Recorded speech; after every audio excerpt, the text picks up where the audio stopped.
Hello, and welcome back to Mona's Rants. I'm your host, Mona Sheikh. Very excited to be back. Still doing the 30-day challenge. This is my third week of the 30-day challenge, going strong. Yesterday, I had a bit of a minor glitch a little bit. I don't know. I think the Wi-Fi was acting up. I think the Wi-Fi wanted to take a Corona break. Because I've been overworking my my internet service. But I am back, and today's topic is a very interesting one. I think some people might initially be like, oh my God, you're going to talk about, the topic is earthquakes. I mean, I don't know if you guys heard, but Mexico City had a massive earthquake today. Thank God there's not a lot of deaths. I think only one death is reported thus far. Pretty terrifying, given the fact that I live in California, and earthquakes is a very common thing for us, and we constantly get earthquakes. We don't get tornadoes or anything like that, but we definitely get earthquakes, which of course also brings the fear of having a tsunami following it. So I was very interested in this topic, mainly because I've been wanting to explore earthquakes for a while, just different aspects of it. In the news today was 7.4 magnitude earthquake that hit Mexico City, and it's centered near the resort of Huatulco in southern Mexico. The seismic alarms were going off. Mid-morning, helicopters were flying over downtown Mexico City, and they were basically just trying to see the damage that it was causing. I mean, it was so strong that they felt it all the way in Guatemala, and throughout South and Central Mexico, which is pretty intense. I mean, God forbid, man. I mean, if we get hit with a 7.4 magnitude, I'm sure it will do a great deal of damage to us. But I saw images of people holding on to buildings, they're not getting in the elevators. They're literally just holding on to the building or the walls. Because the quake was so powerful. I saw rubble in the street that had fallen from the buildings. And I think the craziest thing is that all of this happened during the pandemic. I mean, people forget that even though there are protests happening and all these other major events that are happening in the world right now, we are still in the middle of a pandemic. Even these awful events are happening, and then there's a bigger awful event happening on top of it, which is people getting diagnosed with COVID and multiple deaths happening around the world every single day because of the pandemic. So my heart goes out to the folks living in Mexico City, and if they've, I mean, it's just, it's heartbreaking, and it's terrifying. And honestly, it's not, if you live in California, you are not a stranger to earthquakes. I mean, this is something that we are always aware of and always concerned about. I remember the first time I felt an earthquake, I thought a truck was passing by because I had never experienced an earthquake before. And I felt my entire bed shaking, and I was like, oh my God, is this God's way of me getting laid? Turns out that it is not. This is not how I get laid. It is just an earthquake, and it's passing through. I just want to know, can 2020 give us any bigger of a middle finger? The middle finger from 2020 to humans just keeps getting bigger, right? I mean, that must be, just the thought of this, you're in the mask, you're trying to protect yourself so you don't contract this virus and die. And then all of a sudden the entire earth is cracking open and it's looking to swallow you. Well, congratulations. Isn't that wonderful? That's exactly what we needed more. The earth opening and swallowing us. Friggin' terrifying. I think between the fracking, the continuous traffic, factory, water, air pollution, I think Mother Nature is definitely trying to kill us. And let's be honest, we've been the friggin' problem. Okay? We are the ones causing and polluting this beautiful planet of ours. And so we have become the problem. And Mother Nature is trying to eradicate us. Mother Nature is trying to eradicate the problem, which is known as human beings. And the interesting thing is that although there is a ton of racism around the world and people are prejudiced towards other people for whatever bullshit reason that they're prejudiced against. And the great thing is that Mother Nature does not have prejudices. Mother Nature is like, you're all a bunch of fuck-ups, and I'm going to try to eradicate all of you, especially the ones who are trying to cause all the problems. So there you have it. Mother Nature does not see us as white, black, brown, Asian, or anything for that matter. Mother Nature just looks at us, fucking troublemakers, trouble causers. I'm going to get rid of you. I think that's how Mother Nature sees us, and that's what she's trying to do. With all this like talks of like alien sightings, etc. I don't know if you've recently heard about like, oh, there's an alien sighting on, oh, what is this? Like a flying saucer in the air. And, oh, what is that? What is that strange looking, flying object, like a UFO that, my God, it looks like it belongs to the aliens or whatever. And I've been thinking about that, and maybe there's a smarter life form, there's a smarter life form than us. And that us would like just come along and save us, and that's what I sometimes imagine. But the truth is that between the dumbass orange ape of a president that we have, the idiotic selfie culture, and the reality shows like Kardashians, where they do an entire show on these dumb bitches that's that's entirely dedicated to them bleaching their assholes and destroying the lives of black men. You're right. I don't think there's no fucking way the aliens are coming for us. The aliens are like, get the fuck out of here. You guys are a bunch of dumbasses. You can't even take care of the very planet you were given, let alone you're too busy taking selfies. People are too busy reading about dumb shit, like these dumb quizzes they send you on Facebook or wherever. It's just like, oh, identify what's wrong with this picture. Oh, you know what the fuck is wrong with this picture? The planet is dying. Nobody seems to give a fuck about the planet. Nobody seems to give a fuck about pollution. Nobody seems to give a fuck about fracking. Okay, they just approved the Dakota pipeline by the Supreme Court to be put through. I mean, what kind of damage is that going to do to the environment? Not to mention the poor Native Americans who are going to suffer, and that's sacred land for them that's going to be exploited by big oil companies. It's fucking pathetic. So all the bad shit that's coming our way, I feel like we fucking deserve it. Like, we've been asking for this shit. You know what? That's why Mother Nature's like, fuck you. Fuck you. I'm not only going to send you a virus, I'm going to send you 7.4 magnitude freaking earthquakes, and you're going to fucking die. Okay? I think that's what Mother Nature is doing to us. I think, I don't even think, quite frankly, that I have a conspiracy theory about COVID. I don't think COVID came from a lab. I don't think it came from a lab. I think there's an intelligent life that came along. There's an intelligent life form, and that's been watching us. And I think they're the ones who sent us the COVID to wipe us out, so they can be like, you know what? I think we can take better care of this planet than you can. So we'll just wipe you humans out. Right? Once you all die off, then we'll take over the planet, take care of it, and, do whatever we need to do with it. Probably maintain it a lot better than we are. And that's my conspiracy theory, right? And that's my conspiracy theory, and I'm sticking to it.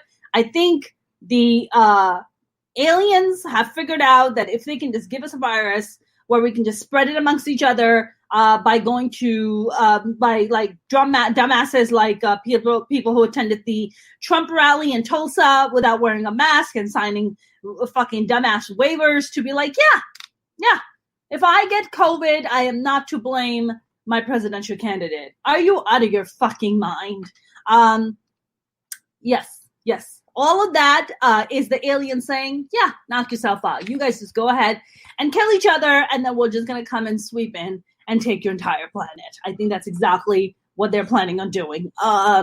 So here's a fun fact about me. I'm a fixer. That's what I do. I fix shit. Yeah, I'm always trying to fix things. So I started researching, right? I started researching about this topic because I guess earthquakes and like seismic tectonic plates could be like a bit of a boring topic. And I wanted to make it fun because I also want to learn.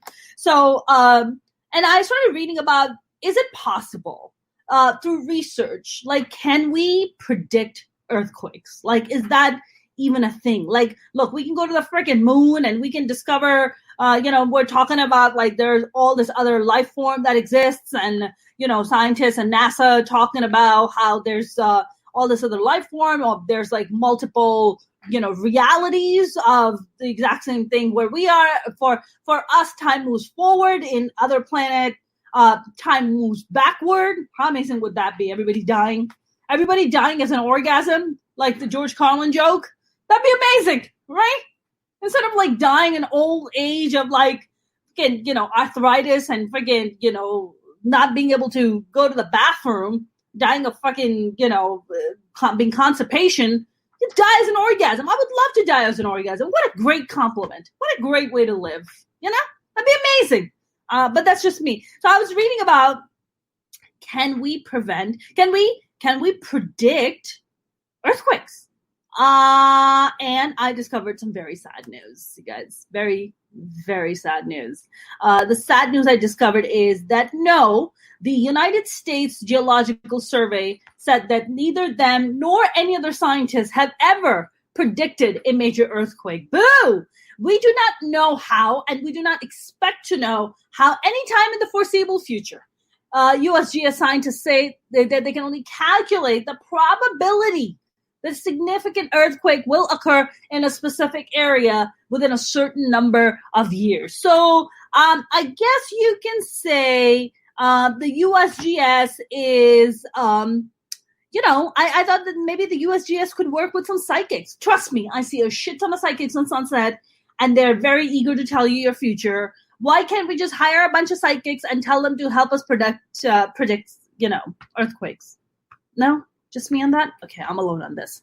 All right. All I can do is calculate the probability of a significant earthquake occurring. So it's kind of like my love life, just calculating a probable disastrous date and where I come home mad and I drown my feelings in a bucket of ice cream. Yeah. So it's the exact same probability. Okay. Like, we know it's something shitty is going to happen. It's just a matter of how shitty is it going to be. Yeah. So that's exactly like the USGS and my love life. That's great. Thanks, USGS. I appreciate that. They were talking about how there are 3 elements. Okay. And they said that an earthquake prediction must define 3 elements. And these are the 3 elements. Okay. Number 1, the date and time. Number 2, the location. And number 3, the magnitude. So number 1, they are not based on scientific evidence, according to the USGS, and earthquakes are part of a scientific process. For example, earthquakes have nothing to do with clouds, bodily aches and pains, or slugs. How interesting. Number 2, they do not define all 3 of the elements required for a prediction, which is, number 2 was the location.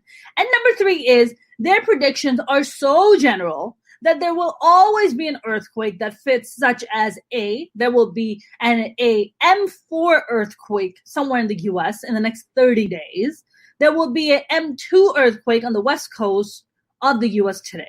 How interesting. If an earthquake happens to occur that remotely fits their prediction, they claim success, even though 1 to 3 of the predicted elements is wildly different from what occurred, therefore a failed prediction. That's lovely. That's lovely. I'm glad my taxpayer money is going into the USGS to predict false predictions. That is very, very comforting. You ask, how many earthquakes are there in a year? I was blown away when I read that. Holy shit. The Earth has, you ready for this? It has 3 million earthquakes a year. Jesus, 8,000 every day. And some are caused by humans. The crust of the earth is composed of many tectonic plates, which are always moving. Now you ask me, Mona, what the fuck is a tectonic plate? I'll tell you exactly what a tectonic plate is. A tectonic plates are the large, thin, relatively rigid plates that move relative to one another on the outer surface of the earth. Yes, that is what a tectonic plate is. So anytime there's an earthquake, that is exactly what happens. Now, what is an earthquake? An earthquake is caused by a sudden slip or a fault. It's like the earth goes, oh my God, these heels are too high. I just slipped. The tectonic plates are always slowly moving, but they get stuck at their edges due to friction. When the stress on the edge overcomes the friction, there is an earthquake that releases energy in waves that travel through the Earth's crust and cause the shaking that we feel. In California, there are two plates. Okay, that's why we have so many earthquakes here. The Pacific Plate and the North American Plate. The Pacific Plate consists of most of the Pacific Ocean floor and the California coastline. The North American Plate comprises most of the North American continent and parts of the Atlantic Ocean floor. Now, the primary boundary between these two plates and the San Andreas Fault is the San Andreas Fault, which I think there's been movie made, the San Andreas, San Andreas, I believe. The San Andreas Fault is more than, by the way, I've seen the trailer for that movie, scared the shit out of me, okay? The San Andreas Fault is more than 650 miles long and extend to depths of at least 10 miles. Wow. Many other smaller faults like the Hayward, North Carolina, and the San Jacinto, Southern California, branch from and join the San Andreas Fault Zone. Now, the Pacific Plate grinds northwestward past the North American Plate at a rate of about 2 inches per year. Holy shit. That's smaller than most guys I've been with. Parts of the San Andreas Fault system adapt to this movement by constant creep, resulting in many tiny shocks and a few moderate earth tremors. In other areas where creep is not constant, strain can build up for hundreds of years, producing great earthquakes when it finally releases. Holy shit, that is pretty freaking terrifying. I don't know about you guys, but I would never. Hi, Tim. Hi, James. Nice to see you guys. Late, but here. All good. We're talking about earthquakes today because there was a 7.4 magnitude earthquake in Mexico City, and I've always been fascinated by earthquakes, and I'm doing some nerdy shit, but trying to make it more fun so it's not so boring where you fall asleep, and then I might fall asleep telling you this story or telling you about earthquakes. I think I was reading about, how do earthquakes, it's one thing about what I just read about earthquakes and how earthquakes are caused, but I was reading how much does human activity contribute to earthquakes? I mean, how much of it? And I started thinking about the Paris Agreement. I was thinking about how ever since the Orange Ape came into the White House, how so many things that have protected the environment for so many years, all the Paris Agreement and, everything that the EPA has been trying to do has basically been yanked. And I was wondering, I was like, man, how does the pulling out of the Paris Agreement affect earthquakes? How much does it contribute to earthquakes? I found this article in the Washington Examiner, and they said, forget Paris, fracking is the key to reducing carbon emissions. Holy shit. And they talked about how the data tells us the tale. He said at the U.S. Energy Information Administration accounts of the 4 end-use sectors, transportation, industrial, residential, and commercial, of carbon dioxide emissions, only transportation saw increased emissions from 2014 to 2015. In part, that's due to new efficiencies in energy delivery and consumption. But it's also a consequence of the American fracking revolution. Now, specifically, the displacement of coal by more efficient and now cheaper natural gas.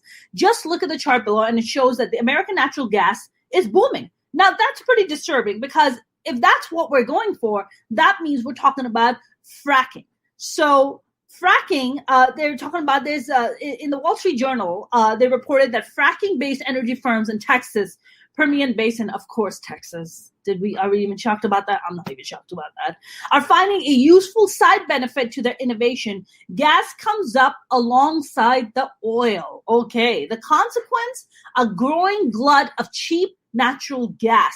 This gas is the golden ticket. It offers American businesses and families access to cheap energy and an alternative to polluting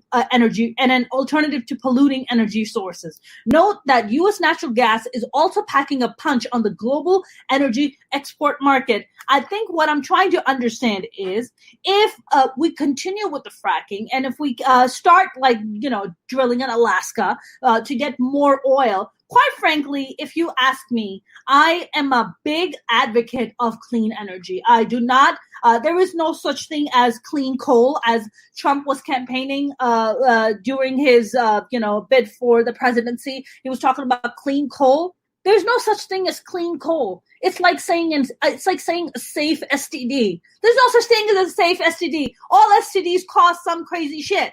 There is no such thing as clean coal. So how can we possibly constantly moving forward as not just as Americans, as people living on this planet, possibly constantly be fracking, be constantly digging into the earth, looking for natural gas, looking for oil, not to mention depending on the Saudis, depending on Middle Eastern nations to extract oil out of them in order to sustain us.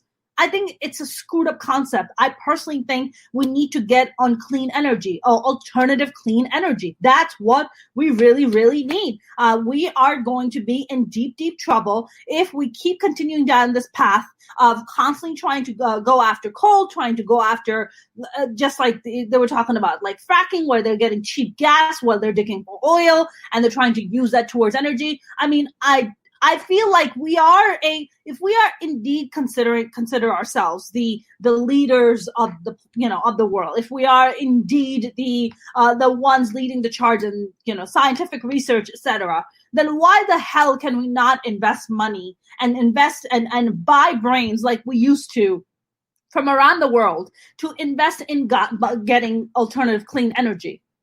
I'll tell you why. Because oil and gas corporations have our politicians in their pocket, and they're not. The last thing they're going to do is have any kind of alternative energy come into place unless they're making a buck off of it. And until then, they're still going to continue fracking. They're still going to continue digging into the earth. Still going to continue trying to destroy the planet to get extract as much oil, as much gas to provide cheap fuel for us to go out and go to Applebee's and get our haircuts and go to hair salons and get our nails done and eat a bunch of McDonald's, right? That's what we're just going to keep doing, which I personally think is really detrimental to the planet, and we're going to be in a lot of trouble. Coming back to earthquakes, I mean, this is all tied into earthquakes and everything that's happening. I mean,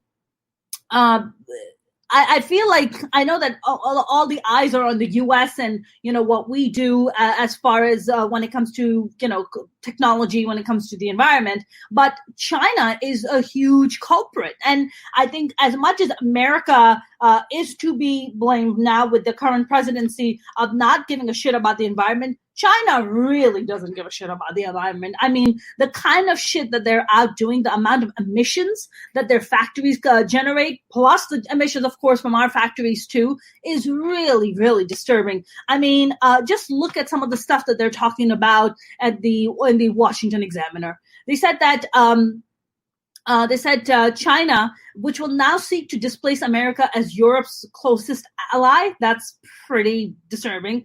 China's leader talk a good game. The data suggests they have little interest in following through. As the left-leaning Center for International Climate Research noted in March, China's carbon reduction strategy is nowhere near consistent with the overarching ambitions of the Paris Agreement, which I agree.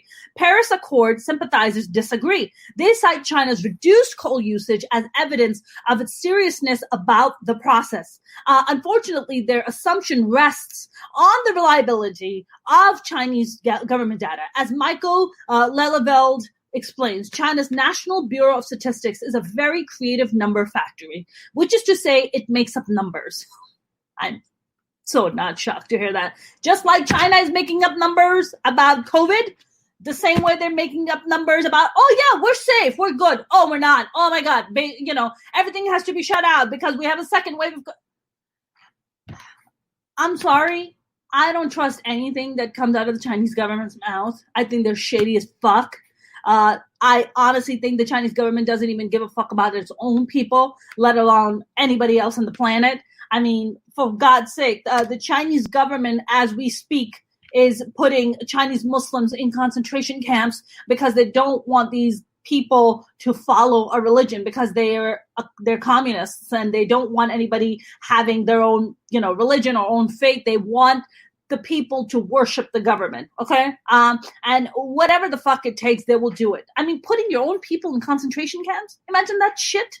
That's fucking outrageous. I know that right now we have children that have come in from South America and Central America, and we put them in cages, and that's a fucking outrage, and it's absolutely disgusting and embarrassing for us as Americans.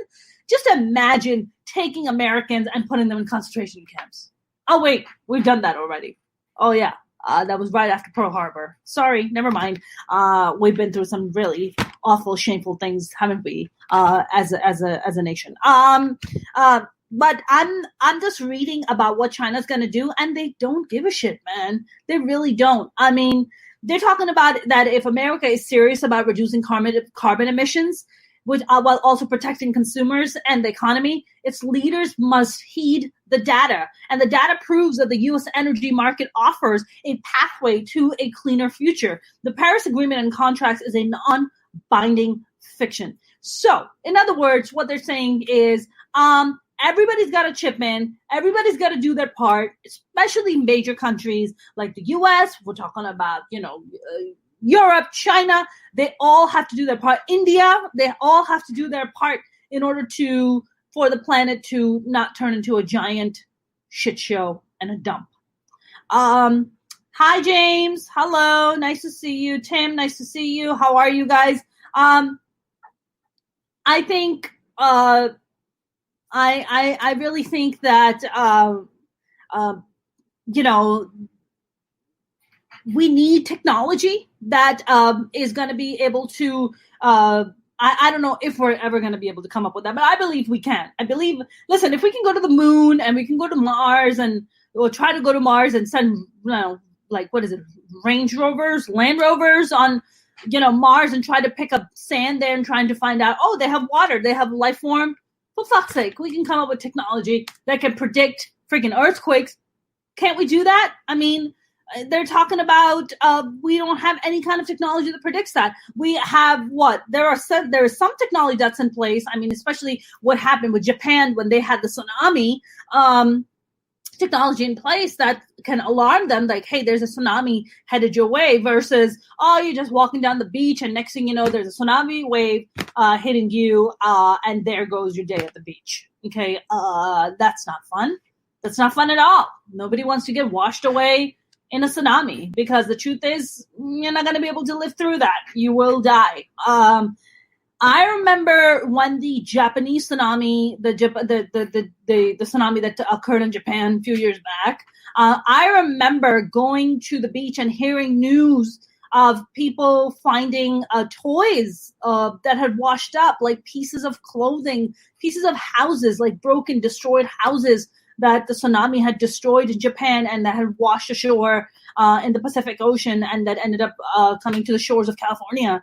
So this stuff is really real, man. I think while human beings are too busy fighting and bickering and hating each other for whatever their racial issues are, or for whatever the differences are, Mother Nature is like, I really don't give a shit. I will kill all of you. I really don't care about any of your race or your racial shit or whatever it is. Oh, by the way, I'm also sending a virus called the coronavirus, so good luck with that. I think Mother Nature genuinely fucking hates us.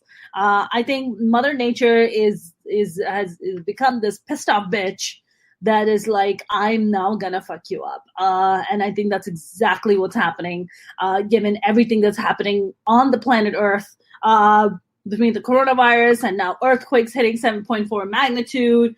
Thank God. Nobody died, thank God. They actually had helicopters in Mexico City going around trying to notice if buildings had collapsed, and thank God, no buildings have collapsed, so thank God for that. But listen, that's a very, very real danger that us Californians feel, that us Californians live with. I remember one night I was sleeping in bed, and my bed was just like, and I was like, whoa, what is that? And then I texted my neighbor, and I was like, is that an earthquake? And he was like, yeah. Have you never experienced an earthquake before? I'm like, no. I have literally never experienced an earthquake before, and that was my first time experiencing an earthquake. I don't know. What about you guys? Have you guys experienced an earthquake? It is not fun. It is not fun at all.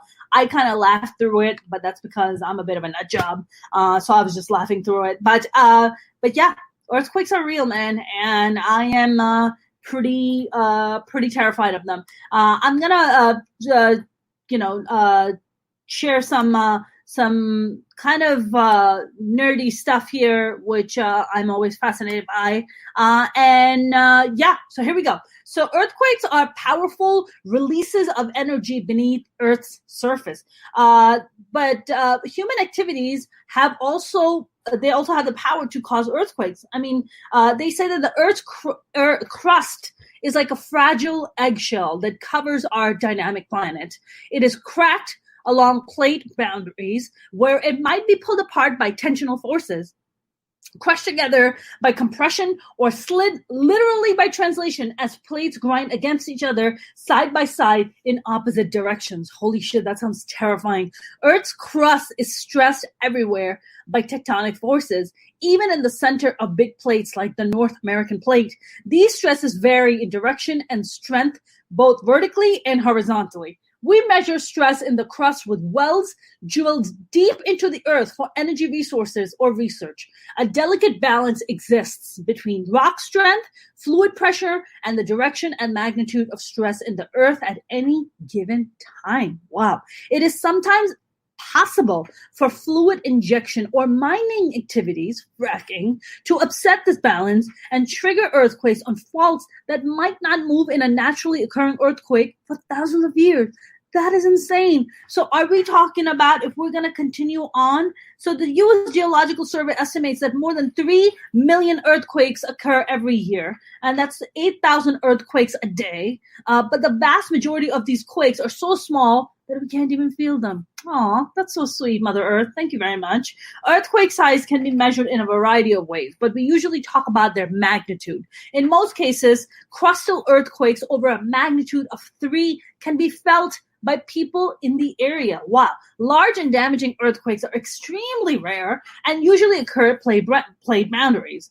As earthquake size increases, the frequency of their occurrence decreases. Okay, for example, with every magnitude 6 earthquake, the size at which some damage could be expected, in an area about 1,000 magnitude 3 earthquakes occur. Holy shit. In 2017, UK researchers released the Human-Induced Earthquake Database, cataloging all anthropogenic seismicity, documentable earthquake activity that might be attributed, at least in part, to human activity. Results show that 4 main types of human activity may cause seismicity. That's insanity.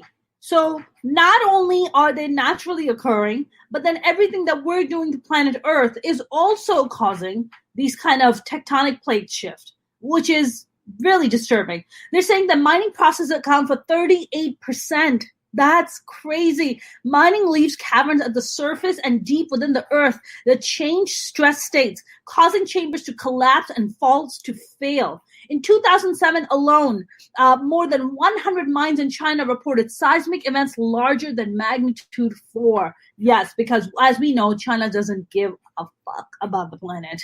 Irrigation, water extraction was related to just a few, but strong events. They're talking about that in 2011, a 5.1 magnitude earthquake that killed 10 people was attributed to decades of irrigation water production. Obvious ground subsidence was evident at the site of the quake in the Spanish town of Lorca. Extraction of oil and gas from conventional hydrocarbon production was attributed to 15% of the events in the database. Earthquakes also have been reported during traffic and tunnel excavation. Is this terrifying you? Yes, 1999, Loma Prieta. Yes, that's right, Jane. I mean, I don't know what it's going to take for us to stop fracking. Oh, I know. Clean alternative energy where we're no longer dependent on the Saudis for oil. We're no longer dependent on trying to extract oil and gas out of Alaska or anywhere else for that matter. This whole Dakota pipeline that the Supreme Court approved today. very, very sad news, because that is sacred Native American land that's going to be destroyed, not to mention how much is going to, there's going to be leakages that will happen that will contaminate the water. I'm scared. I really genuinely am scared for all of us. As much as we are all consumed by the pandemic, these are also very alarming things that are simultaneously happening as we are in the middle of, dealing with the pandemic. And these are all very real. So my, I guess, takeaway from all this is we need to get to clean energy as fast as we can. Alternative energy, sun, whatever it takes, solar panels. I mean, we already have that in California and houses. Why can we not try to do that in other parts of the country? Why can't we not try to do that in other parts of the world? We know why. Moolah. Corporations, oil, gas, lots of money. They're very, very powerful. And they have our politicians in their pocket. And it doesn't matter, not just Republicans, Democrats too. They will never, they're not going to, for now, help pass legislation of any kind that jeopardizes their bottom line. And that's sadly the truth that we live in. But I'm glad the people of Mexico City are safe. I'm glad that not a lot of damage was done. And I hope they continue to stay safe. I hope we all stay safe. I hope to God we don't have any earthquakes or anything hitting us, because 2020 has already given us a major middle finger. I don't need any more of a middle finger from 2020. That is my rant for today, you guys. If you haven't subscribed to my channel, subscribe to my channel. 30-day challenge still continuing. If you haven't followed me on Instagram, Twitter, Facebook, please do so. I got my ticker rolling down below the screen that tells you where you can follow me. I appreciate you. Thank you very much for tuning in. I will see you tomorrow, same time, same place. Take care. Stay safe.